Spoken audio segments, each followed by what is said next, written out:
नाही हिंदू मारला, नाही मुस्लिम मारला, माणूस मारला, बया माणूस मारला, माझा हुसेन मारला, बया किसन मारला, माणूस मारला, बया माणूस मारला, मया भीमा भीमराजा रे, मया भीमा, माझा भीम मले भेटतो बाई, मले सांगतो काही, मले सांगतो काही, मले सांगतो काही, शेता शेताच्या पातीला उभा, राबत्या हाताच्या साथीला उभा, भूक जगणाऱ्या रातीला उभा गा, मुख्य वासराच्या स्वात बाई, भीम पाहते बाई, भीम पाहते बाई,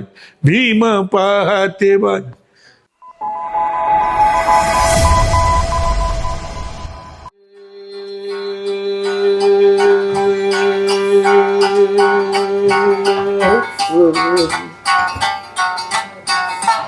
देव सूर्य सकाळी पारे औषण काशी नको मिटून दासे सूर्य सकाळे रे पारे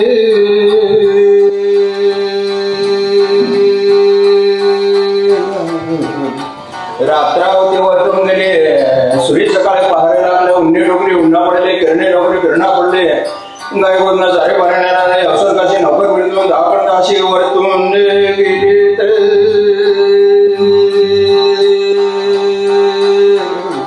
सात समंदर 16 सारणी उन्हे डोंगरी उन्हा पडले किरणे डोंगरी किरणा पडले जुगाला कांडून खंडाला राजोळ राजाला सूर्यदेव तारेदेव अस्माने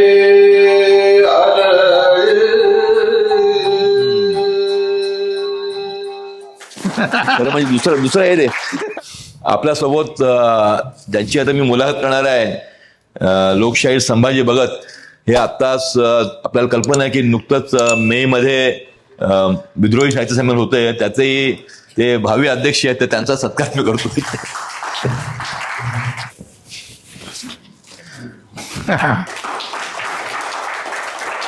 धन्यवाद.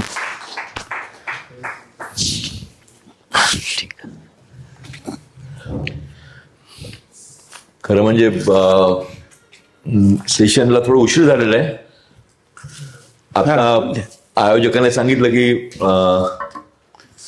लोकलढा आणि लेखन याच्यावर शाहीर संभाजी भगत यांची मुलाखत आपण सुरू करतोय. शाहीर संभाजी भगत आपल्याला सगळ्यांना कल्पना आहे की आजच्या पिढीचे म्हणजे या महाराष्ट्रामध्ये ज्यांनी वेगवेगळ्या सांस्कृतिक चळवळी केल्या त्याच्यात अण्णाभाऊ साठे, अमरशेख, वामनदादा कर्डक ही अगदी भीमराव कर्डकांपर्यंत अनेक नावं आपल्याला कल्पना आहे. परंतु आजच्या पिढीचा एक महत्वाचा शाहीर लोककलावंत संभाजी आहे आणि संभाजीला मी गेले 40 वर्ष या सगळ्या त्याचा जो प्रवास आहे तो पाहिलेला आहे.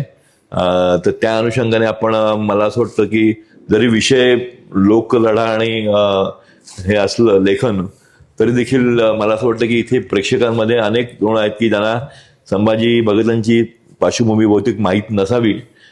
संभाजी भगत हे शाहीर जे बनलेले ते शाहीर असेच बनलेले नाहीत तर ते सुरुवातीला मुंबईमध्ये असताना विद्यार्थी चळवळीमध्ये विद्यार्थी प्रगती संघटना या संघटनेत ते सक्रिय होते आणि मुंबईतल्या डॉक्टर बाबासाहेब आंबेडकरांनी स्थापन केलेल्या सिद्धार्थ विहार त्या सिद्धार्थ विहारातून त्यांचा प्रवास हा सुरू झालेला आहे. आणि मुंबईमध्ये त्या काळात 80च्या दशकामध्ये वेगवेगळे स्ट्रीट प्ले ग्रुप्स असायचे. त्यात आम्ही जागर नावाचा आमचा ग्रुप होता. त्याचबरोबर त्या काळामध्ये आव्हान नाट्यमंच हा ग्रुपही त्या काळात सुरू झाला आणि आव्हान नाट्यमंचमध्ये जे सुरुवातीच्या काळामध्ये जे प्रमुख त्यातले कलाकार होते ज्याच्यामध्ये आपण विलास घोगरेचं नाव ऐकलेलं शाहीर विलास घोगरे ते विलास घोगरेंच्या सोबतच सनोबर केशवर होती, अश्विन तांबट होते, इतर अनेक अगदी सलीम सालबुवाला सारखे देखील तरुण कलाकार होते जे त्यातले तुम्ही हमारा शहरमध्ये पाहिलं असेल. तर त्याच्यातलं संभाजी भगत हा एक कलाकार म्हणून शाहीर म्हणून पुढे आला. ही संभाजीची म्हणून पार्श्वभूमी सांगणं हे मला खूप अत्यावश्यक आहे. तर संभाजींना मी विचारू इच्छितो की त्यांचा हा जो प्रवास सुरू झाला, मुंबईत आल्यानंतर संभाजी मूळचा साताऱ्यातला पाचगणीजवळ पसरण्याच्या मऊच्या परिसरात राहणारा एक कलाकार मुंबईत विद्यार्थी म्हणून येतो आणि त्याचा प्रवास कसा झाला त्याची थोडक्यात त्यांनी जरा सांगावं आणि मग पुढे आपण पुढची मुलाखत सुरू करू.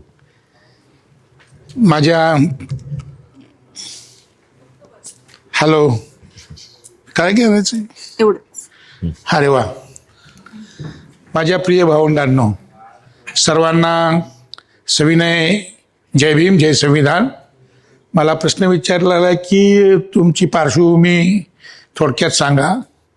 तर ती माझी एकट्याची पार्श्वभूमी नाही. माझ्या काळात जे शेती भातीमध्ये आणि गावखेड्यामध्ये जी मुलं होती विविध जातींची, त्यातल्या त्यात पूर्वाश्रमीच्या अस्पृश्य जातींची जी सगळी मुलं होती, त्यांचा सगळ्यांचा इतिहास एकच होता. ज्यांना शाळेत जाणं म्हणजे खूप जरा अवघड गोष्ट होती. त्यातल्या त्यात शेतीमध्ये काम करणारे जे मराठा किंवा इतर ओबीसी जातीमधले लोक आहेत त्यांना जरा बरी परिस्थिती होती. परंतु आमची परिस्थिती तशी भयानक होती. सगळ्या म्हणजे मातंग पूर्वाश्रमीचे महार चर्मकार समाज असेल, ढोर समाज असेल किंवा इतर अस्पृश्य जाती ज्या होत्या, त्यांची सगळी माणसं त्या काळामध्ये स्वतःचे व्यवसाय तशा पद्धतीनं कमी झाले होते. 60च्या दशकामध्ये कमी होत चालले होते. पूर्ण संपले नव्हते पण कमी होत चालले होते. त्यामुळे हे सगळीच्या सगळे भूमिहीन शेतमजूर होते आणि दुसऱ्या बाजूला अस्पृश्य होते आणि तिसऱ्या बाजूला त्यांच्यातली काही लोक घिसाडी, कैकाडी किंवा मातंग समाजाचे असतील, चर्मकार समाजाचे असतील आणि बौद्ध धर्मांतर झाल्यामुळे पर्टिक्युलरली महार समाजानं संपूर्ण गावाला कडक जय भीम ठोकला होता आणि ते बरेचसेच लोक शहरामध्ये गेले होते. मी या वातावरणात आलो. माझी आई भूमिहीन शेतमजूर होती आणि त्याच्यामुळे आमच्याकडे जे काही परिस्थिती भूमिहीन शेतमजुरांची जी परिस्थिती असते ती सगळ्यांची, माझ्या सहित सगळ्यांची होती. त्यामुळे मी काही एकटा दारिद्र्यात होतो असं नाही. त्याच्यानंतर मी शिकलो, 7वीपर्यंत माझ्या गावात शिकलो. त्याच्यानंतर पाचगणी नावाचं एक मोठं थंड हवेचं ठिकाण आहे, तुम्हाला सगळ्यांना माहिती आहे. तिथे बऱ्याचशाच देशी विदेशी म्हणजे शाळा आहेत. त्याच्यामध्ये एक शाळा होती जी खास करून पाचगणीमध्ये जे परदेशी शाळा आहेत किंवा इतर ज्या मोठ्या जातीच्या लोकांच्या शाळा आहेत त्या आणि हॉटेल्स, हे जे तुम्ही जे सगळे हॉटेल्स जाता राहायला, तिथे सगळी साफसफाई करणं, ते सगळे झाडू मारणं, जेवण बनवणं, ही जी सगळी कामं जी आहेत ती करण्यासाठी त्या सह्याद्रीच्या रांगांमध्ये जे खाली डोंगराच्या खाली जे पूर्वाश्रमीचे अस्पृश्य मानव समूह होते त्यातून सगळे लोक यायचे. त्यांच्या मुलांसाठी एक शाळा होती, ती होती महात्मा ज्योतिराव फुले यांच्या नावाची आणि तिथं आम्ही सगळे लेबर क्लासची मुलं होतो. तिथं माझं 12वीपर्यंत शिक्षण झालं आणि मग सुबोधला माहिती आहे मी आलो मुंबईत वडापावच्या गाडीवर मी कामाला होतो आणि माझा मालक जनरली वाईट असतात असं, पण माझा मालक लय चांगला होता आणि चांगला यासाठी की काय माहीत नाही पण तो पण फुटपाथवरच राहायचा आणि आम्ही पण फुटपाथवरच राहायचो.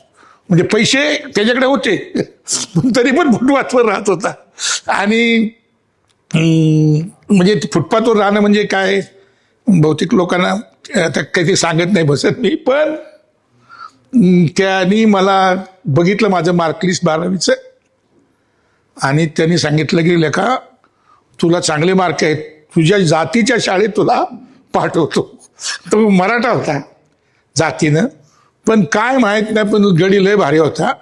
म्हणजे त्याच्या वडापावाच्या गाडीवर मला आता आठवतं अमर शेखांचं चित्र होतं, म्हणजे फोटो होता. मला अजूनपर्यंत कळलं नाही तो काही कम्युनिस्ट नव्हता किंवा तसलं काय नव्हतं, कुठल्या पार्टीत बिर्टीत होता, पण वडापावाच्या गाडीवर अमर शेखाचा फोटो होता. आणि ते मला ते काय ओळखीचे नव्हतेच, म्हणजे हा कोण बाबा आहे मला काय माहिती तेव्हा. आणि त्यांनी मला शाळेत टाकलं, म्हणजे कॉलेजमध्ये आणलं आणि ते पीपल्स एज्युकेशन सोसायटीमध्ये सिद्धार्थ विहारमध्ये मी आलो आणि माझ्या जीवनाला संपूर्ण कलाटणी मिळाली. कारण मी तुम्हाला परत सांगतो की मी तोपर्यंत संघाच्या शाखेत जात होतो. प्रथम वर्ष शिक्षित आहे मी आणीबाणीमध्ये जेलमध्ये होतो आणि तसले सगळे डोक्यात किडे घेऊन मी ह्या मुंबईच्या फुटपाथवर आलो. तर म्हणजे हे लक्षात घ्या, म्हणजे मी जर आता तिकडे जर समजा फेरफटका मारला तर मी त्यांच्यासाठी लय मोठा माणूस आहे. म्हणजे प्रथम वर्ष शिक्षित आहे मी. असो, विनोदाचा भाग सोडून द्या. येस, मला वाटतं खरं म्हणजे आपल्याला कल्पना असेल, विद्रोही संमेलन मुंबईत झालं होतं पहिलं धारावीला. त्यावेळेस संभाजी भगतांनी काही वर्षापूर्वी लिहिलेलं कातळाखालचं पाणी हे त्यांचं आत्मकथन हे आम्ही विद्रोही संमेलनात संभाजीची घाई इतकी होतं की म्हणजे आम्हाला वाटत होतं की याला खूप वर्ष रखडलं होतं. तर ते आत्मकथन त्यावेळेस आम्ही प्रकाशित केलं, परंतु काही कारणास्तव ते नीट लोकांपर्यंत जाऊ शकलं नाही. त्यामुळे हा जो सगळा संभाजींना इतिहास सांगितला हा त्यातला फक्त एक हिमनगाचा वरचा भाग आहे असंच मला वाटतं. असो, आता अमर शेखांचा उल्लेख झाला. या महाराष्ट्रामध्ये ज्या ज्या चळवळी झालेल्या आहेत, स्वातंत्र्यपूर्व काळात असतील किंवा नंतरच्या काळात देखील, तर त्याच्यामध्ये कलावंतांचं, शाहिरांचं, लेखकांचं योगदान हे खूप मोठं योगदान राहिलेलं आहे. आणि त्याच्यात मी आता हा जो आता विषय दिलेला आहे लोकलढा आणि लेखनच्या अनुषंगाने, तर या महाराष्ट्रामध्ये परिवर्तनाच्या चळवळीत जर विचार केला तर महात्मा फुल्यांपासून ते बाबासाहेब आंबेडकर आणि नंतर आतापर्यंतची ज्या चळवळी झाली आहेत त्याच्यामध्ये सांस्कृतिक कलावंतांचं, शाहिरांचं महत्व खूप राहिलेलं आहे. सत्यशोधक जलसा ही महाराष्ट्रात महात्मा फुल्यांनी इथे रुजवला आणि तोच जलसाची परंपरा पुढे बाबासाहेब आंबेडकरांच्या कालखंडात, जसं संभाजीने आता उल्लेख केला किंवा मगाशी ओळख करून देताना की आंबेडकरी जलसा, तर मधल्या काळामध्ये आम्ही एकत्र प्रयत्नही केला होता की आंबेडकरी जलसाचं पुनरुज्जीवन करून तो पुन्हा हे करायचं. तर एकूण या चळवळीचा आणि सांस्कृतिक शायरी याचा विषयी जरा थोडंसं सांगावं असं मला वाटतं. शायरी परंपरेच्या बाबतीमध्ये इथे बसलेले आता रंगनाथ पठारे असतील किंवा माझा धाकटा भाऊ निरंजन इथं आहे, तर हे सगळ्यांना माहिती आहे, म्हणजे जनरली माहिती आहे. काही लोकांना नसेल माहिती, परंतु आपल्या शाहिरीची जी पाळंमुळं आहेत ती जे काळूबाई, जगाई, जोखाई हे जे मातृदेवता आहेत आपल्या, त्या मातृदेवतांची जे भगत होते, आता माझंही नाव भगत आहे, आता मी कुठल्या देवीचा भगत आहे ते मला माहित नाही, पण माझे पूर्वज नक्कीच भगत म्हणजे ते असणार ते. तर मातृदेवता ज्या आहेत त्या मातृदेवतांचे जे भक्तिसंगीत होतं, त्या भक्तिसंगीतामध्ये महाराष्ट्रातल्या शाहिरी परंपरेची पाळंमुळं आहेत. कारण त्याच्यामधली जी एक म्हणजे आराधी असतील किंवा पोतराज असतील किंवा गोंधळी असतील, या जातींनी पुढे या महाराष्ट्राच्या शाहिरी परंपरेचा पाया घालून 13व्या शतकामध्ये जे खेडेगावांमध्ये जे मध्ये एक आपण ज्याला काय म्हणतो पार म्हणतो, त्या पारावर जे भांड, तर त्या दोन भांडांचं ज्या उल्लेख आहे, नाव आता मला आठवत नाही, पण नंतर छत्रपती शिवाजी महाराजांनी 17व्या शतकामध्ये, शिवाजी महाराज हे अत्यंत म्हणजे कल्चरल पॉलिटिक्सला बाजूला करणारा महामानव नव्हते. त्यांना माहीत होतं की हे लोक जे कलाकार आहेत तर ते सुद्धा आर्मीमध्ये होते आणि खास करून गुप्तचर विभागामध्ये हे लोक होते. त्या गुप्तचर विभागामध्ये सगळ्या कलाकार जाती होत्या. आज ज्या सगळ्या क्रिमिनल ट्राईब्स म्हणून ज्यांच्याकडे बघितलं जातं किंवा जे गायकी ज्यांची आहे, बोलळे असतील, भराडे असतील, महार, मातंग किंवा ही सगळी जी मंडळी आहेत ज्यांच्यामध्ये गाणं आहे ज्यांच्या घरात, ती सगळे छत्रपती शिवाजी महाराजांच्या गुप्तहेर खात्यामध्ये काम करत होते. आणि ते संगीताच्या मार्फत जाऊन काही बातम्या काढणं वगैरे वगैरे महाराजांच्या प्रतापगडाच्या पराक्रमाचं वर्णन आगिनदास नावाच्या शाहिरानं मा जिजाऊ, आमची माता जिजाऊ, मा जिजाऊंना ज्यावेळेला वर्णन केलं त्यावेळेला छत्रपती शिवाजी महाराजांनी त्याला सोन्याचं कडं दिलं असा उल्लेख आहे. म्हणजे आम्हाला जे काय ज्याला म्हणतो नोटिफिकेशन किंवा ग्रँट किंवा ज्याला काय म्हणतो आमची दखल आणि आमच्या शाहिरीची दखल जर कुठल्या महामानवानं पहिल्यांदा घेतली असेल तर ते आमचे महाराज आहेत. आणि म्हणून महाराष्ट्रामध्ये एक परंपरा आहे, कुठलाही शाहीर असला तर तो अभिमानानं सांगतो मी प्रथमतः शिवशाहीर आहे. त्याचे पवाडांनी लिहिलेले शाहीर पण स्वतःला शिवशाहीर म्हणतात. ते सोडून द्या. तर ही शाहिरी परंपरा नंतर फुल्यांनी म्हणजे या प्रतिक्रांती जी झाली पेशवाईमध्ये, छत्रपती शिवाजी महाराजांचं स्वराज्य बुडवून महाराजांनी केलेली जी क्रांती होती ती प्रतिक्रांतीत रूपांतरित करण्याचं काम पेशवाईनं केलं. आणि त्याच्यानंतर जी क्रांती सुरू झाली त्या क्रांतीमध्ये आधुनिक क्रांतीचे जनक महात्मा ज्योतिराव फुले हे सुद्धा छत्रपती शिवाजी महाराजांसारखेच सांस्कृतिक राजकारणाला प्राधान्य देणारे महामानव होते. त्यांनी आपल्या सगळ्या बहुजन समाजामधल्या ज्या कला आहेत, गाणी आहेत, ती त्यांना सगळ्यांना एकत्र करून पहिला सत्यशोधकी जलसा नावाचा फॉर्म शोधून काढला.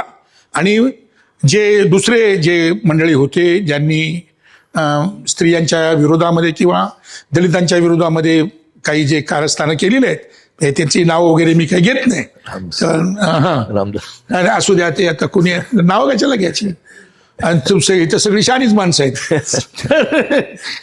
त्यांच्या विरोधामध्ये एक सशक्त मेळा गाण्याचा म्हणजे शाहिरीचाच एक म्हणजे आविष्कार तो महात्मा ज्योतिराव फुल्यांनी सत्यशोधकी जलशांच्या माध्यमातून उभा केला. पुढे डॉक्टर बाबासाहेब आंबेडकरांनी म्हणजे बाबासाहेब आंबेडकरांनी ज्यावेळेला 14 तळ्याचा सत्याग्रह केला त्यावेळेला सुबोधचे आजोबा मोरे हे पण त्याच्यामध्ये होते. आणि सुबोधला ते सगळं ते माहिती आहे. इथे बऱ्याच लोकांना माहीत नसेल की बाबासाहेब हे काही खेडेगावात प्रत्यक्ष जाणं त्या काळात अवघड होतं. म्हणून बाबासाहेब काय करायचे की शहर असेल त्या ठिकाणी बाबासाहेबांचं भाषण झालं की आमच्यासारखी जे मंडळी जी कलाकार आहेत ते समजून घ्यायचे ते भाषण. कारण बाबासाहेब जे बोलायचे ते काही एवढं त्यांच्या आकलनात येत होत असेल असं नाही, परंतु आपल्याबद्दल बोलतायत हे सर्वात प्रथम कळत होतं.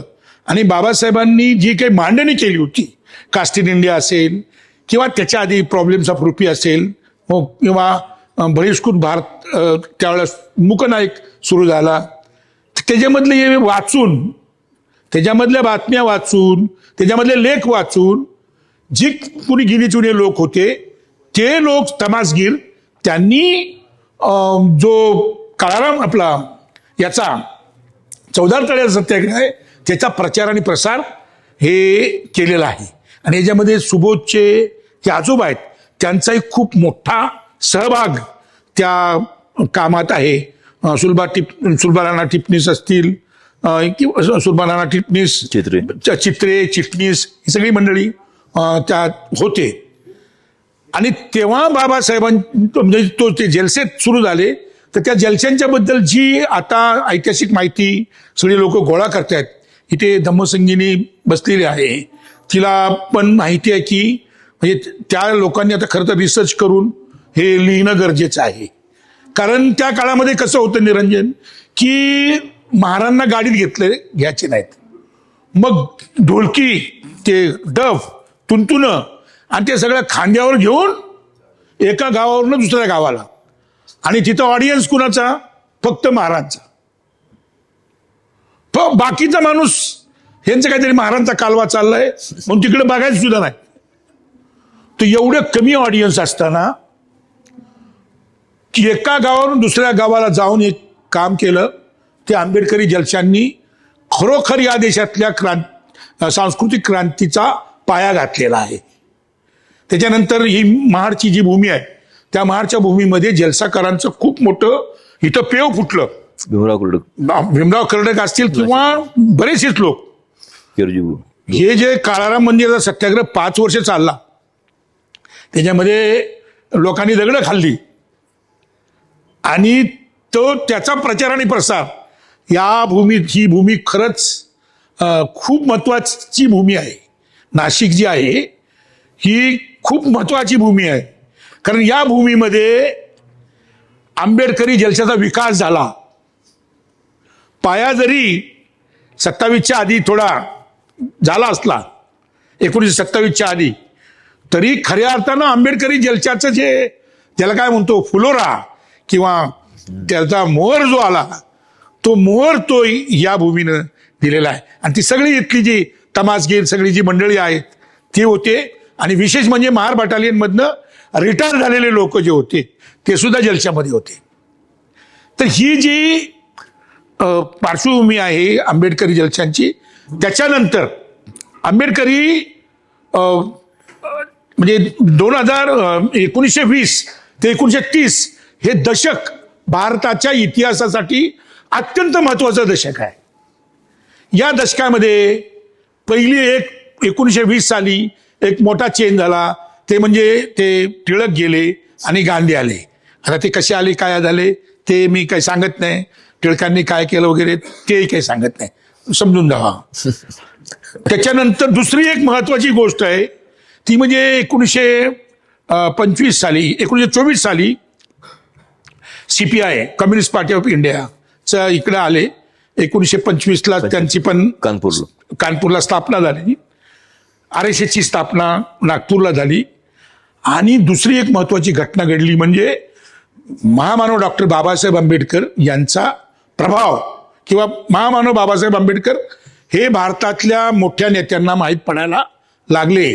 म्हणजे आंबेडकरी चळवळीचा पाया सुद्धा याच दशकात घातलेला आहे. पुढे ज्या सगळ्यांनी संस्कृतीच्या क्षेत्रामध्ये म्हणजे प्रभाव टाकलेला आहे. कम्युनिस्टांनी लाल बावटा कला पथक पुढे काढलं. त्याने लाल बावटा कला पथकानं महाराष्ट्रामध्ये आणि देशामध्ये इतिहास घडवला. तो पुढे आपल्याला दिसतं की संयुक्त महाराष्ट्र चळवळीमध्ये हे जे 2 आमचे वडील आहेत अमर शेख आणि अण्णाभाऊ साठे यांचं योगदान SM जोशी असतील, प्रल्हाद केशवास्त्रे असतील, बाबासाहेब आंबेडकर असतील, प्रबोधनकार ठाकरे असतील, डांगे असतील, यांच्या एवढंच आहे. म्हणजे तो प्रभाव टाकला. RSSच्या लोकांनी हे ढोलकी दमडी तुरतुरं वाजवत बसले नाहीत. त्यांनी डायरेक्ट कोल्हापूर पकडलं आणि तिथे डायरेक्ट सिनेमा सुरू केला. ते भालजी पेंढारकर आणि मग ते असं होते. आता ते मी काय करतो की ज्या काही गोष्टी ज्या टिंब मध्ये तुम्ही समजून घ्या.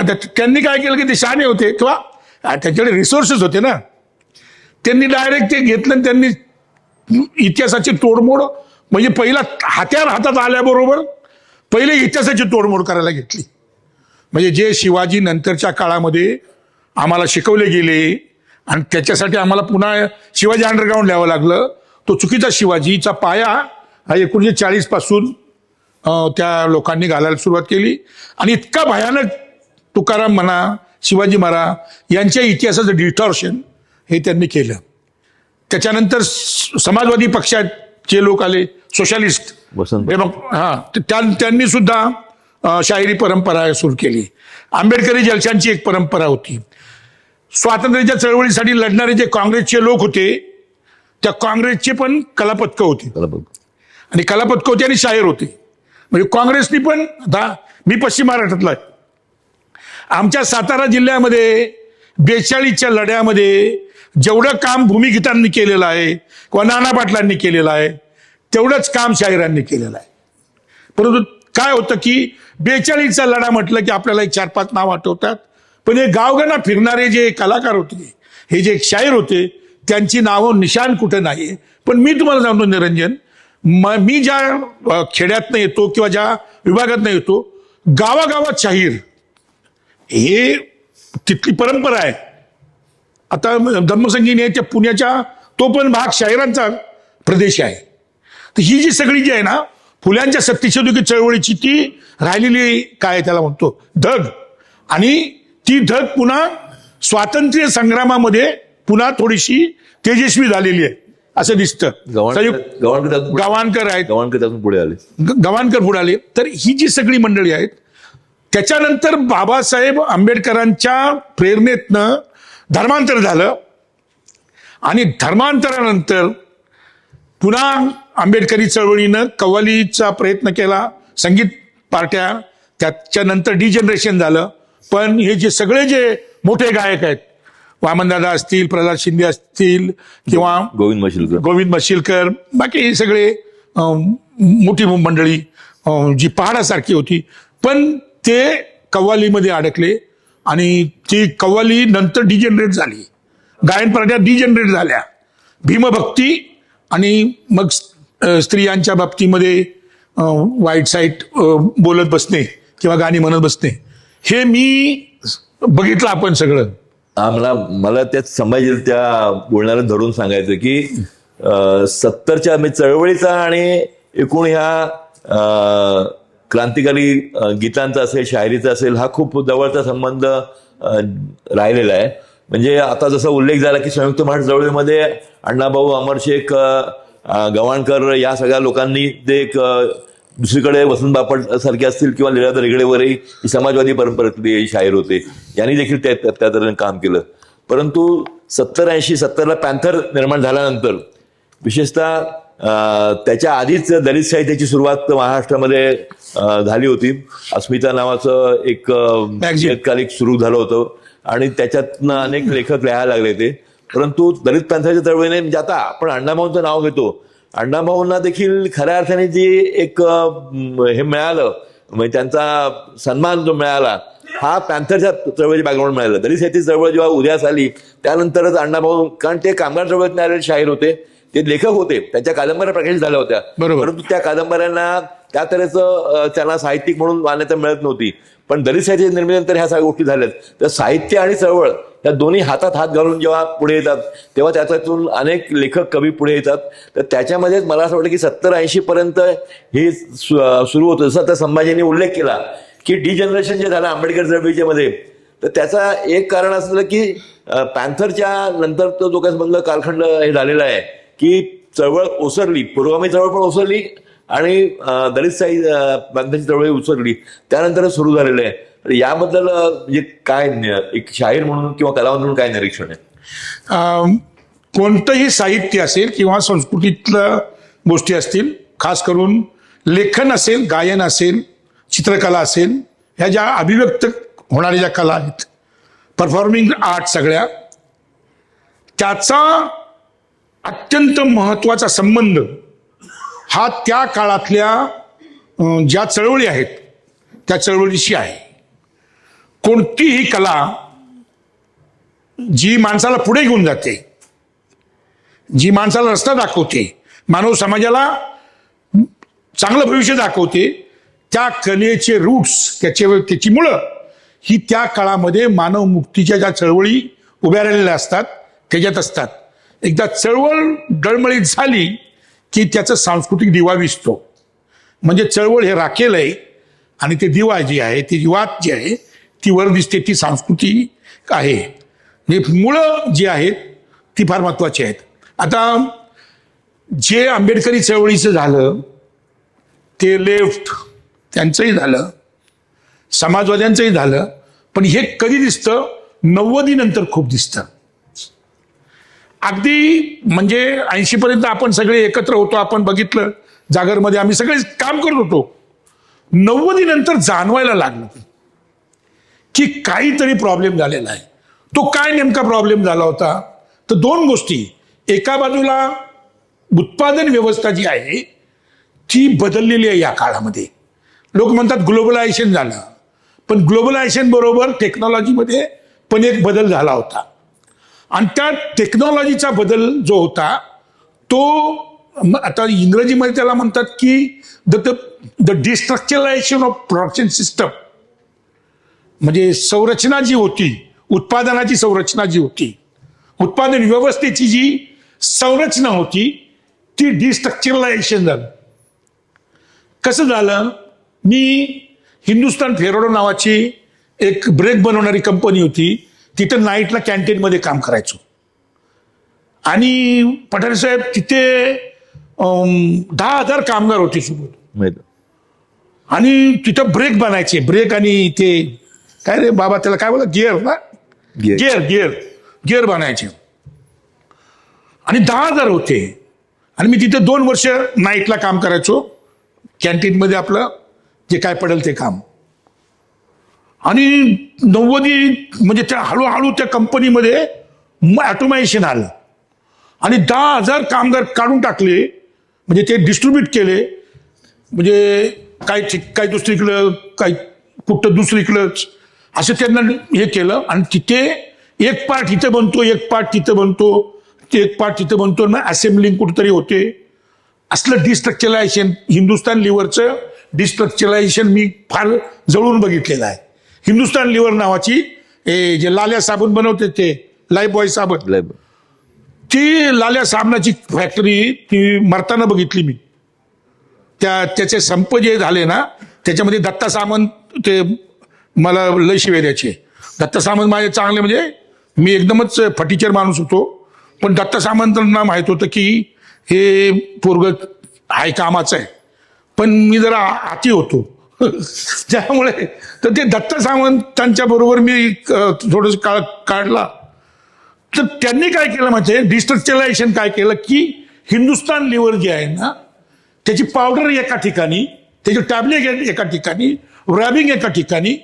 या गिरण्या ज्या मेल्या ना, गिरण्याच्या भिवंडीमध्ये ॲटॉमिक साचे आले, सोल्जर साचे आले. आणि हे सोल्जर साचे जे आहेत ना, ते 10,000 लोकांचं काम एका दिवसामध्ये करायचं. तर गिरण्या आपोआपच बंद, म्हणजे ते डिस्ट्रक्चरायझेशन झालं आणि त्या बंद झाल्या. हे ऑटोमायझेशन टेक्नॉलॉजी आली आणि उत्पादन व्यवस्थेचं डिस्ट्रक्चरायझेशन झालं. उत्पादन व्यवस्थेच्या डिस्ट्रक्चरायझेशनचा परिणाम हा समाजाचं डिस्ट्रक्चरायझेशन झालं, असं मला डायरेक्ट संबंध नाही, इनडायरेक्ट आहे. मी प्रतिबिंबवादी नाही, म्हणजे असं डायरेक्ट नाही. पण डिस्ट्रक्चरायझेशनची सुरुवात बघा, ती आहे ते तिथे दिसते. जातीच्या अस्मिता टोकदार होण्याचा काळ आता जे झालंय, त्याची सुरुवात तिथे झाली होती. सुरुवात तिथे झाली. ते destructurization of society, it leads to destructurization of family. सगळ्यात जास्त फॅमिली तुटण्याचं जे प्रमाण आहे, त्याच्यानंतर भारतामध्ये सुरू झालेलं आहे. आणि डिस्ट्रक्चरायझेशन ऑफ ह्युमन बिईंग, स्वतःचं कमोडिफिकेशन ऑफ जनरेशन. हा जो प्रवास आहे, या प्रवासामध्ये एक महत्वाची घटना घडली, ती म्हणजे हे डिस्ट्रक्चरायझेशन होताना एंड ऑफ आयडियोलॉजी नावाचं जे पोस्ट मॉडर्निस्ट अंडरस्टँडिंग आहे, ते जागतिक पातळीवर आलं. ते खास करून मल्टीनॅशनल कंपन्या आणि त्यातलं जे कॉर्पोरेट दादागिरी, ब्राह्मणशाही, कॉर्पोरेट ब्राह्मणशाही जी आली, त्या कॉर्पोरेट ब्राह्मणशाहीनं एक बहुत प्रचार केला तिथे की end of ideology, end of history, there is no class, there is no relationship between 2 events और 2 थिंग्स. ह्या ज्या सगळ्या गोष्टी आहेत, याचा परिणाम चळवळींवर झालेला आहे. आणि त्या चळवळी असताना गेल्यामुळे त्या काळातले जी सांस्कृतिक चळवळ आहे ती डबघाईला आली. आणि आत्ता जी परिस्थिती आहे ती पूर्णपणे आता त्याचा रिझल्ट आलेला आहे. मला आताच्या आधी येण्याच्या आधी जसं आता उल्लेख झाला की 90च्या दशकानंतर जे ग्लोबलायझेशनचा सगळा दौर सुरू झाला आणि त्यानंतर एकूण मूल्यव्यवस्थेच्या संदर्भात जे काही ऱ्हास पर्व सुरू झालं होतं, त्या सगळ्या कालखंडामध्ये जसा मगाशी उल्लेख केला की ज्या ज्या काळात चळवळी जोशात होत्या, त्या त्या काळामध्ये लेखक कलावंतांची सामाजिक बांधिलकी असलेले आणि उघड भूमिका घेणारे लेखकही पुढे येत होते. पण 90च्या आधीच आपण बघितलं की दलित साहित्याची चळवळ असेल किंवा पुरोगामी चळवळी असतील, यांचा हे कमी झालं होतं, जो प्रभाव कमी सुरू झाला होता. आणि महाराष्ट्रामध्ये जे राजकारण बदललेलं आपण बघतो की विशेषतः 95च्या नंतर महाराष्ट्राने पहिल्यांदा सेना भाजपचं सरकार इथे आलं आणि त्यानंतर त्याच कालखंडामध्ये रमाबाई कॉलनी हत्याकांड घडलेलं आपल्याला सगळ्यांना कल्पना आहे. नंतर मुंबईच्या संबंध मुंबई शहरामध्ये बिल्डर्सचं आक्रमण हे अधिक कर्कचायला लागलेलं आहे. या सगळ्या पार्श्वभूमीवर आपण बघतो की त्यावेळेस मराठवाड्यामध्ये नामांतराच्या लढ्यात ज्या केसेस होत्या, ज्यांच्यावर अॅट्रॉसिटी केसेस टाकल्या होत्या, त्या केसेस काढायला देखील त्या काळात काम झालं होतं. अतिशय धर्मांधतेचा, ज्याला 92च्या दंगलीनंतर विशेषतः हे सगळं अधिक आक्रमक धर्मांधता अंगावर येईल असं झालं होतं. आणि अशा कालखंडामध्ये लेखक साहित्यिकांनी भूमिका घ्याव्या अशी त्या काळात संभाजी भगत सारखे शाहीर असतील किंवा इतर लेखक असतील, भुजंग मेश्राम होता, अरुण काळे होता, इतर अनेक लेखक मला सांगता येतील नावं की ज्याला वाटत होतं, अस्वस्थ होतं. आणि त्यातून मला वाटतं की विद्रोही सांस्कृतिक चळवळीचं जे पहिलं संमेलन झालं धारावीला, त्याच्याविषयी जरा थोडं संभाजींनी सांगावं, कारण त्या संबंध स्थापनेमध्ये आम्ही सगळे एकत्र होतो. विद्रोहीची स्थापना म्हणजे काय झालं की ब्रेक नावाचा एक नाटककार आणि कवी, त्याचा आजच 7 फेब्रुवारी हा विद्रोहीचा 7 फेब्रुवारी 99 होतं आणि ब्रेकचा जन्मदिवस होता तो. त्या जन्मदिवस होता आणि आजच धारावीमध्ये 26 वर्षापूर्वी धारावीमध्ये हे संमेलन आज झालं. त्या 26वा वर्ष आहे त्याचं. तर ते सुरू होण्याच्या आधी सुबोध, माझा मित्र एक होता वाकोडे, मनोहर वाकोडे, श्रीधर पवार आणि बाकीचे सगळ्याशी खूप, अविनाश कदम, सगळ्यांची नाव आता मी घेत नाही, परंतु ही सगळी मंडळी होती. भारत पाटणकर वगैरे, किशोर, तर ही सगळी मंडळी होती. आणि आम्ही ते ब्रेक सेंटेनरी सुरू केली. आणि त्याच्या वेळेस ही आयडिया आमच्या डोक्यात आली की अण्णाभाऊ साठेंच्या जयंतीला, मला जसं आठवते तसं सांगतो मी, अण्णाभाऊ साठेंची जयंती ही छबिलदास मध्ये आम्ही आणि त्याच वेळेस ही जी छबिलदास मध्ये जयंती झाली ना पाटारे, अण्णाभाऊ साठेंच्या जयंतीचं क्लिअर इंटरेस्टिंग इतिहास आहे. ती मातंग समाजात पहिली साजरी होत नव्हती. नामदेव ढसाळ यांनी ती सुरू केली. मी विद्यार्थी होतो त्याला, दादांबरोबर माझे चांगले संबंध होते आणि माझे मतभेद पण होते. तर दादांनी मला सांगितलं की अरे तू गाणे म्हणतो चांगलं, ते आपला बाप अण्णाभाऊ साठे त्याची जयंती झाली पाहिजे. आणि नामदेवनी पॅन्थरच्या बॅनर खाली ती जयंती पहिली केली आणि त्याच्यामध्ये मी विद्यार्थ्यांचा प्रतिनिधी होतो. तर मला अण्णाभाऊ साठेंच्या बद्दल माझ्या मनात प्रचंड आदर आहे, कारण ते बाप आहे आमचा. आणि त्या जयंती आम्ही घेतली, सुबोध वगैरे आम्ही सगळ्यांनी छबिलदासमध्ये घेतली. तिथं मी बोललो भाषणामध्ये की याला जर उत्तर द्यायचं असेल तर एक विद्रोही साहित्य संमेलन आपलं झालं पाहिजे. हे त्या प्रस्थापितांना जर उत्तर द्यायचं असेल तर झालं पाहिजे. आणि ते इतकं म्हणजे इलेक्ट्रिफाईड इम्पॅक्ट झाला समजतो. तिथंच सगळे बोलले नाही ते चालत पाहिजे, विद्रोही म्हणून झालं पाहिजे. आणि त्यांनी मग सुबोधनी वगैरे डिसिजन घेतलं. हे कार्यकर्ते मंडळी सगळे आले आणि आम्ही ठरवलं की कुठं घ्यायचं. तर पैसे नाही, पैसे म्हणजे अजिबातच पैसे नाहीत. आता करायचं काय, तर निघणाऱ्या लोकांनी थोडं काही करून धारावीत राजू कोरडेच्या कॉन्टॅक्टमधून आम्ही एक शाळा बघितली म्युन्सिपाल्टीची, त्याच्या म्हणजे पटांगण होतं, तिथं म्हटलं घेऊया. आणि बाबुराव बागुल हे मात्र आमच्या पाठीशी एकदम खंबीरपणे.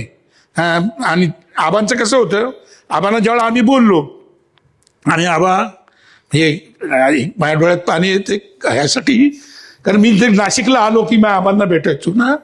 आणि आबांची एक सवय होती की म्हातारी माणसं जुनी कशी भेटल्यानंतर मुका घेतात, आता आबांची सवय होती ती भेटलं की मुका घ्यायची. आणि ते त्यांना मग सांगितलं, सुबोध वगैरे सगळी मोठी म्हणजे आमच्यापेक्षा जरा फिरणारी आणि चांगली माणसं आबांना भेटली. आबांना सांगितलं की असं करायचंय. आबा आमच्या पाठीमागे एकदम पाहण्यासारखे करा. मी त्या दरम्यान मी इथं आलो होतो, आबांना भेटलो. आबा म्हणले करायचं आपल्याला, मी येतो, तुम्ही काय काळजी करू नका. आणि आबा आले. आबांच्या नेतृत्वाखाली, बरोबर, त्यांच्या पहाडासारख्या सपोर्ट खाली ते आम्ही केलं. आणि तिथं आमच्याकडे खरंच काय नव्हतं. पाठारे, आमच्याकडे वडापावाला सुद्धा पैसे नव्हते. मग आता जे लोक आले सांगेल, स्ट्रीट प्ले केले संभाजीने आणि गाणे घेऊन पैसे जमा केले. मी स्ट्रीट प्ले करून, आता ते जाऊ द्या, आपलं स्वतःचं काही सांगायचं नसतं.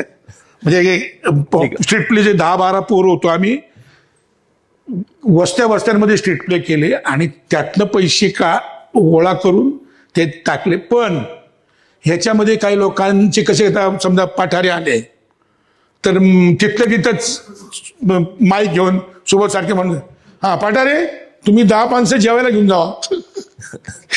दुपारी जेवण नाही ना. असे तिथं लोकांनी स्वतः पुढे येऊन लोक म्हणले की अरे 5 माणसं मी जेवायला घेऊन जातो, 10 माणसं मी, अशी माणसांना जेवायला घेऊन गेले. आणि आहा साळुंके हे तिथे मला पहिल्यांदा भेटले. तोपर्यंत मी त्यांची पुस्तकं वाचत होतो, पण हा माणूस तात्या कोण आहेत हे माहित नव्हतं.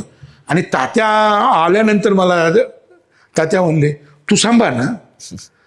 मला ती लय आठवण येते की ते एक असा खांब होता, असा मांडवाचा खांब असतो ना, त्या खांबाच्या तिथं तात्यापशी असे आणि हळू आवाजात तू सांभाळणार रे. बोललो हो. अरे मी तुझी गाणी ऐकतो रे. बोललो एवढा मोठा माणूस माझे काय गाणे आहे काय. आणि ते होते की त्यात उद्घाटक होते ते खूप चांगला निखिल वागळे आणि रामदास आठवले आले. पण आमची नेहमीची सवय होती, रामदास आठवले आले तर स्टेजवर नाही घेतलं, म्हणजे त्यांना खाली बसा. म्हणजे जे पण कुणी आले त्याला सांगितलं खाली बसा. रामदास तेव्हा कोणतरी मोठा मंत्री होते ना, काहीतरी होते बाबा. रामदास आठवले आल्यानंतर ते आता आमची स्टाईल कशी आहे जयभूमाल्यांची, फौज पडला आले ते कोण होतं काय माहिती. निखिल बोलला. निखिल बोलला आठवले आलेले आहे त्यांनी खाली बसावे. अरे रामदास एवढा गरीब गाय माणूस खाली बसला बिचारा. त्याच्या बाजूचे नुसते असे करत होते, पण तो खाली बसला. असं विद्रोही साहित्य संमेलनानं जो इम्पॅक्ट जो आहे त्यातनं एक मोठी ऊर्जा त्या सगळ्या पडझडीच्या काळामध्ये. फक्त एक मिनिटं सांगू इच्छितो की संभाजीचं गाणं नंतर खूप गाजलं महाराष्ट्रभर. विद्रोही संमेलनासाठी संभाजीने खास एक गाणं लिहिलं, हे पालखीचे भोई. तर त्याच्या संदर्भात सांगा. काय आलं की निरनिराळ्या प्रकारे लोक भूमिका लिहायची भानगड चालली होती. आता मला माहिती आहे की जेव्हा असे आंबेडकरवादी किंवा डावे लोक जेव्हा काही लिहितात ना तर लय अवघड लिहितात. म्हणजे ते दुसऱ्याला कळू नये याची खबरदारी घेतात. आणि मला त्याचा भयंकर तिटकारा होता, कारण मी एवढे इंटेलेक्च्युअल बघितले होते माझ्या जिंदगीत. म्हणजे जेवढे मी काय बघितले मला कळायचंच नाही की एवढे पुस्तकं वाचले लोक येडे का झाले. आपल्याला कळायला तर पाहिजे की समोर कोण बसलंय. तर ते भूमिका लिहिण्याचं काम सुरू होतं. ते म्हटलं तर ह्यांना करू द्या. मी म्हटलं हे सगळ्यात सोप्या भाषेत ते गाणं गेलं की लोकांना कळेल की हे विद्रोही साहित्य संमेलन का घेतलंय. तर ती दुसऱ्या दिवशी अनेक पेपरांनी ते भूमिका म्हणूनच ते गाणं छापलं. आता ते गाणे तुम्हाला सगळ्यांना माहिती आहे, मी काय म्हणत नाही. 2 ओळी पण त्याची सुरुवात जी आहे 2 ओळी. विषाची जिथे लावली रोपटी त्या गावातले दूध प्यावे कसे. मुबारक तुला बेईमानी तुझी पंगतीला तुझ्या मी बसावे कसे. हवे तर तुला पाळणा तू बदल अर्भकाचे मी आकार बदलू कसे अर्भकाचे मी आकार बदलू कसे. अरे हे पालखीचे भोई या नाईची ओळख नाही, हे पालखीचे भोई. अरे राजकवी लाज रवी उजेड तुझा काय सांगू, उजेड तुझा काय सांगू, उजेड तुझा काय सांगू. राजबिंडे तुझे तांडे तोरा तुझा काय सांगू, तोरा तुझा काय सांगू, तोरा तुझा काय सांगू. अंगी वस्त्र मुख्य अस्त्र जादू त्याची काय सांगू, जादू त्याची काय सांगू, जादू त्याची काय सांगू. तुझा भार आमच्या डोई आम्ही पुस्तकात नाही. हे पालखीचे भोय यांना आईची ओळख नाही, हे पालखीचे भोय. आणि सगळ्यात आवडलेली गोष्ट त्यातले लोकांना म्हणजे काय, मी त्यांना बोललो की हे जे मोठे मोठे जे लेखक आहे यांची घरं कोण बांधतं, यांचे कपडे कोण बनवतं, यांच्या चपला कोण शिवतं. अरे बाबा बाबा बाबा, एवढं आम्ही तुमच्यासाठी करतो, निदान आमच्यासाठी 2 ओळी लिहा. मग तुम्ही आकाशातले चंद्र सूर्य तारे आणि काय काय काय सगळ्यांबद्दल लिहिता. अरे माणसाबद्दल लिहा 2 शब्द.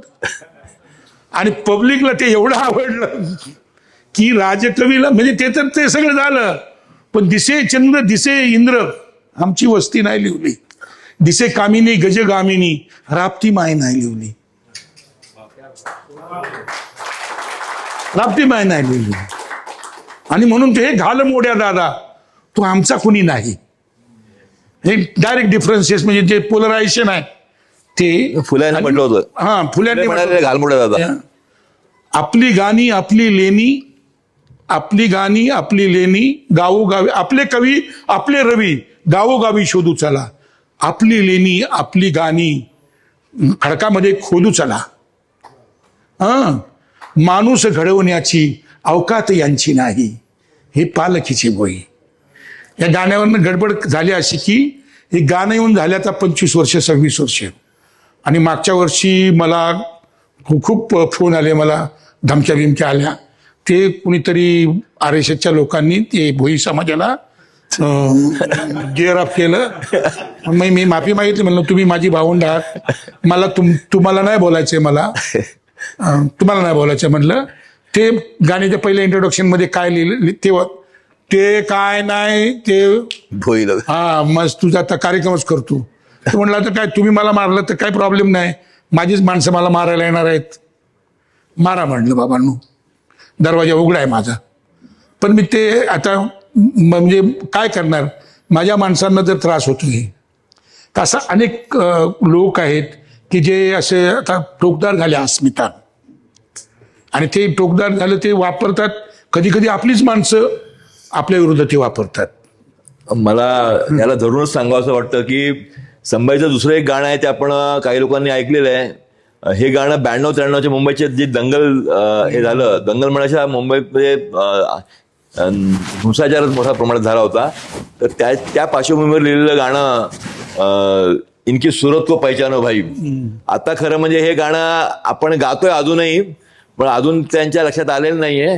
पण या गाण्यातल्या जे काही शब्द आहेत की कुछ दिल्ली में बैठे भाई, कुछ गल्ली में बैठे भाई, तर अशी गाणी आज सध्या संभाजी गाता येतील, काय वाटलं गाण्याविषयी जरा थोडंसं. हे जे गाणी जी मी लिहिलेली आहेत ते या गाण्यांचं आता खूप चांगली गोष्ट पठारे साहेब झाली.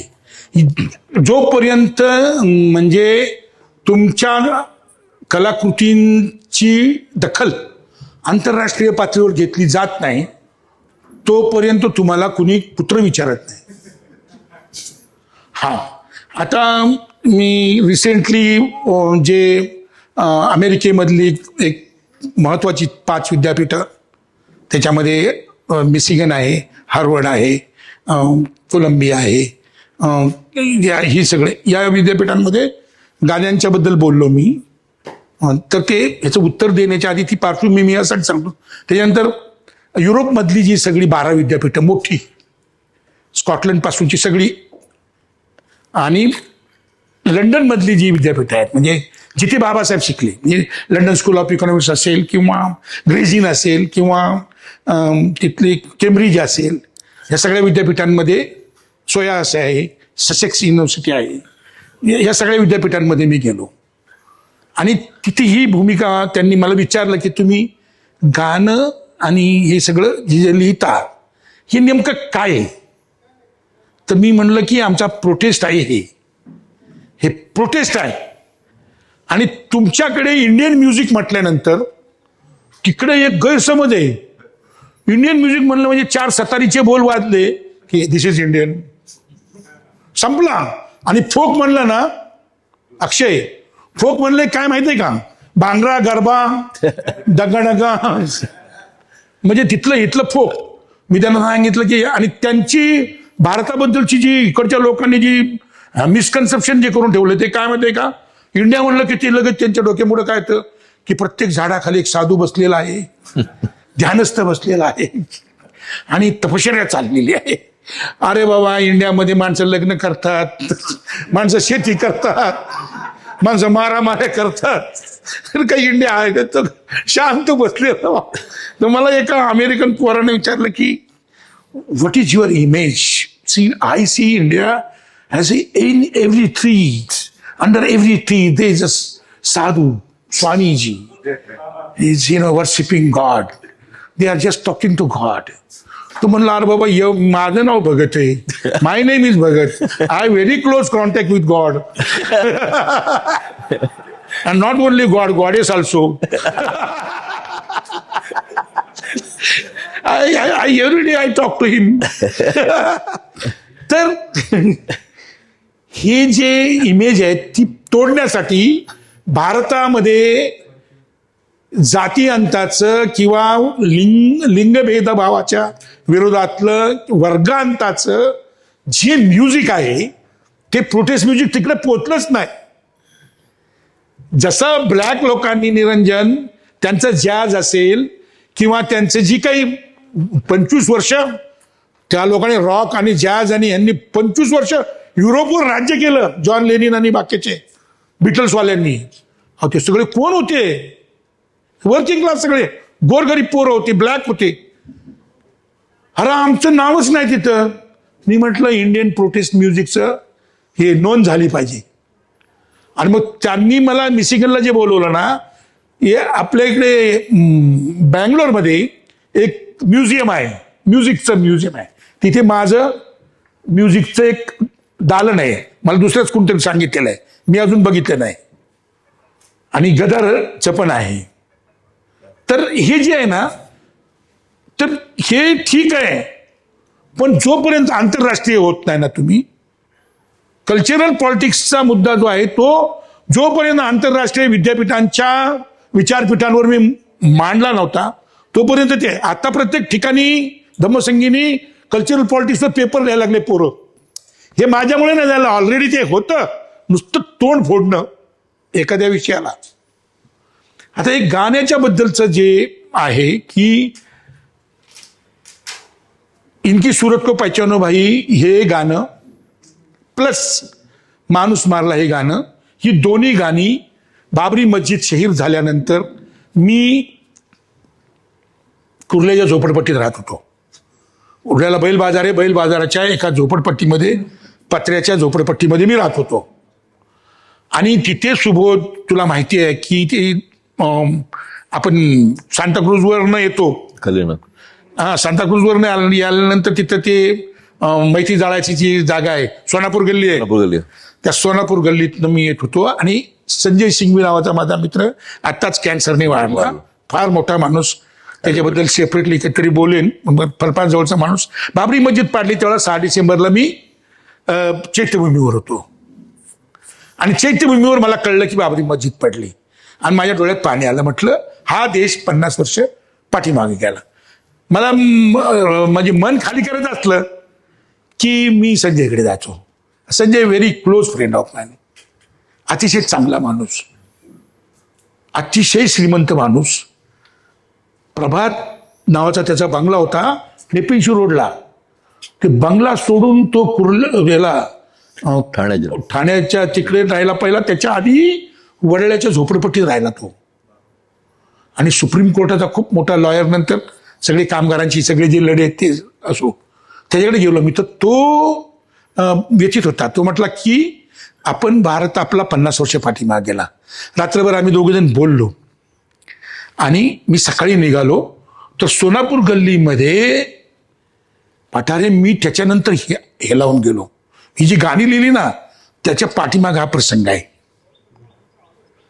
मी माझ्या पुढे एक बाई चालत होती आणि मी तिच्या पाठीमागं चालत होतो आणि 10-12 लोकांनी एका माणसाला पकडला. ते पांढरा शर्ट लेंगा होता.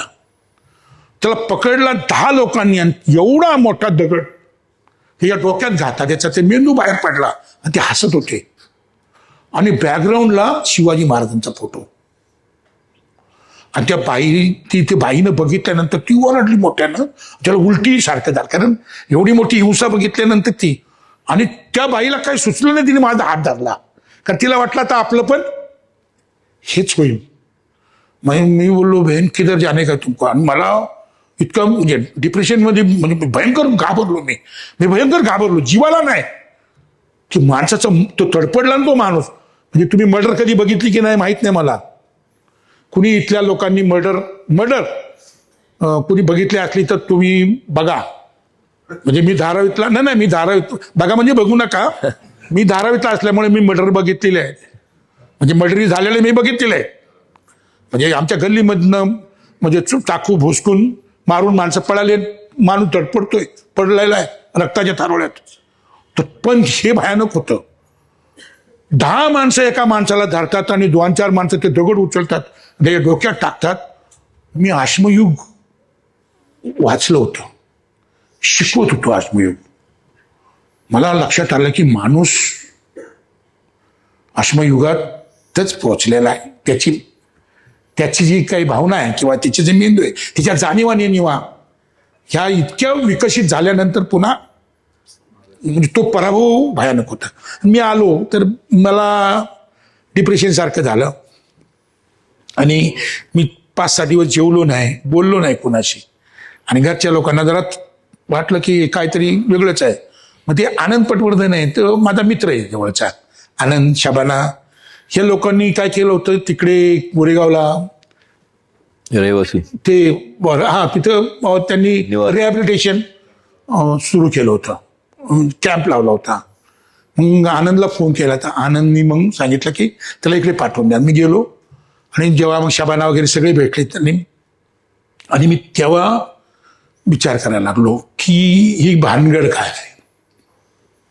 तोपर्यंत एक सामान्य माणसाचं म्हणून कसं असतं की बाबा हे लीडर लोक आहेत ना, हे लीडर लोक इलेक्शनसाठी माणसांना फोडतात. आणि हे एवढं नाही, ह्याच्या डीपमध्ये आहे. ही जी फट आहे त्या फटीमध्ये हात घालतात लीडर लोक, पण ऑलरेडी फट आहे ना, त्या फटीचा आपण विचार करत नाही. आणि मला त्याच्यापेक्षा ही जी हिंसा आहे त्या हिंसेमुळे मी हेलावून गेलो आणि 2 गाणी लिहिली. एक माणूस मारला नावाचं गाणं लिहिलं आणि एक सुरत को पहचानो बाई. ते माणूस मारला हे गाणं सोबत मला आम्ही रिहॅबिलिटेशन चालू असताना मी सगळ्या झोपड्या म्हणजे सगळ्या झोपड्याच्या राख झालेल्या आणि बायका घोळक्यानं त्या जिच्याची जे शेजार आहेत ते तिथे असे एकत्र बसल्या होत्या. आणि पुरुष कुठे गेले होते माहित नाही, पण बायकाचे राख झालेल्या झोपडीवर बायका बसून होत्या. तेव्हा मला कळलं की बाईला घर किती महत्वाची गोष्ट आहे. आणि मी त्यांना विचारलं की इथे काय झालं. जेव्हा मी पुरुषांना विचारलं तेव्हा पुरुष म्हणाले हिंदू मेले, मुसलमान मेले, हे मेले, ते मेले, जातीचे नाव घेऊन बोलले की हिंदू मेले, मुसलमान मेले. आणि मी बायांना विचारलं तेव्हा म्हणल्या माणसं मेली, या इंसान मर गया, इतने इंसान मर गए. तेव्हा माझ्या लक्षात आलं की बाईचं मेंटल मेकअप हे पुरुषापेक्षा वेगळं आहे. हे ते जातीत आणि धर्मात. आणि तिथं मी माणूस मारला नावाच्या गाण्याची बीजं पडली. आणि नंतर मग मी संजय असेल किंवा माझे जे सगळे जे मित्र होते किंवा सगळ्या अरुण कांबळे त्यावेळेला होते, इकडचे सगळे आता महातेकर असतील, हे सगळ्यांच्या बरोबर मी चर्चा करत गेलो. नामदेव बरोबर मी चर्चा केली आणि त्याच्यानंतर सुरत को पहचानो हे लिहिलं. म्हणजे संभाजीशी खूप गोष्टीवर बोलता येईल, पण आता वेळेचं हे आहे, त्यामुळे एक शेवटचा हे करून मी करतो की मला एक माझं 2 मिनिटाचं त्याच्यावर फक्त एक ज्याला म्हणावं भाष्य म्हणायला हरकत नाही की लढा, चळवळी आणि कलावंत यांचे किती जिवंत संबंध असतात हे आपण आता संभाजीच्या संबंध याच्यातनं ऐकायला मिळालं. आणि अण्णाभाऊ साठे असतील, अमरशेख असतील किंवा बाबांदादा कर्डक महाराष्ट्रातले असतील, ह्या सगळ्यांनी ह्या माणसाचं दुःख वेदना हे जवळून पाहिलं आणि त्याचबरोबर त्यांची नाळ जी आहे ही त्या वेळेस चळवळीशी पण जोडली गेली होती. अगदी आत्ताचं उदाहरण द्यायचं झालं तर कबीर कलामांच्यापर्यंत आपल्याला बोलता येईल. तर त्यातल्या आता आज आपण अशा अवस्थेत जगतोय की आज कलावंताला व्यक्त होणं हेच म्हणजे आता आम्ही इथे बसलेलो आहोत, परंतु भविष्यात कुठे असू हे काय सांगू शकत नाही. आणि अशा तऱ्हेने एखादा कवी कविता लिहू शकेल की नाही. गणेश विपुलसारखा आमचा मित्र किंवा हा आपला प्रफुल्ल आहे किंवा निरंजन जे काही करत असतो, तर ह्या सगळ्या गोष्टी पुढच्या काळात किती करता येईल हा शंका आहे. पण तरी देखील मला असं वाटतं की आपली जी बांधिलकी जी आहे, समाजातली बांधिलकी, ही बांधिलकी ठेवून आपल्याला पुढे वाटचाल करते. आणि हा उगमचा जो इथे राहुल आणि बाकीच्या सगळ्या मित्रांनी जो आयोजन हे केलं, ही मला वाटतं चांगला सुरुवात आहे. आम्ही भविष्यात या सगळ्या याच्याशी जोडलेलो नक्की राहू. आणि या ठिकाणी संभाजीची मुलाखत घ्यायला आणि जी संधी मलाही दिली आणि आपण सगळे शांतपणे याच्यात सहभागी झालो त्याबद्दल आपलं आभार व्यक्त होतो. फक्त मला एकच विनंती करायची संभाजीला, त्याचा एखादी बाबासाहेब आंबेडकरांच्या त्यांनी जी भीमगीते लिहिलेली ओव्या लिहिलेल्या आहेत त्यातली एखादी ओवी त्यातली म्हणावी एवढी आणि आपण समारोप करूया. बाबासाहेबांचं गाणं म्हणतो किंवा तुम्हाला माणूस मारला ऐकायचं तर ते पण ऐकतो. माणूस मारला बर आणि बाबासाहेबाचे एक ओवी म्हणतो. नाही हिंदू मारला नाही मुस्लिम मारला, माणूस मारला बया माणूस मारला, माझा हुसेन मारला बया किसन मारला, माणूस मारला बया माणूस मारला.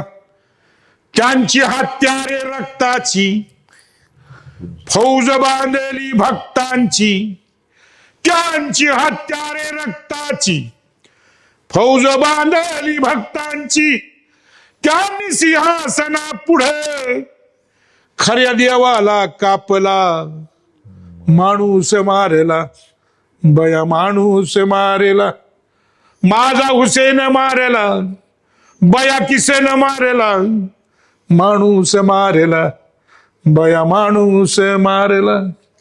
हे गाणं त्या पार्श्वभूमीवर आणि बाबासाहेबांचं गाणं जे आहे ते मी 6 डिसेंबरला जे विदर्भातले जे माणसं यायचे आणि ते सादर करायचे, तिथून इन्स्पिरेशन घेऊन हे केलेलं गाणं. भीमराजा रे मह्या भीमा, भीमराजा रे मह्या भीमा, माझा भीम मले भेटतो बाई, मले सांगतो काही, मले सांगतो काही, मले सांगतो काही.